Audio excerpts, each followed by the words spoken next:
Continuing on with my experiment to making plastic gears, this molding kit that I bought has this much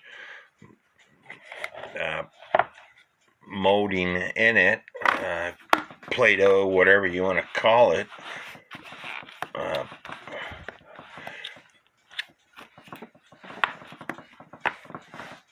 And these lids are a pain in the butt to put on.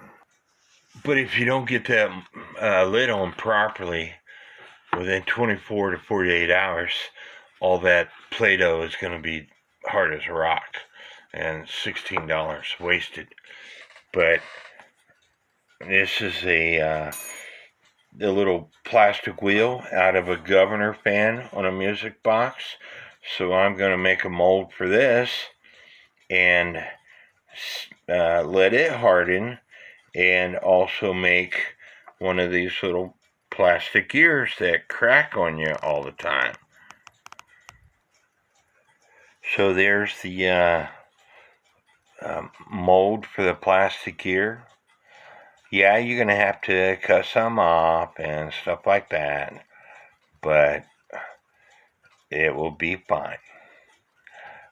When it dries, I will put a toothpick in that hole that can easily be drilled away.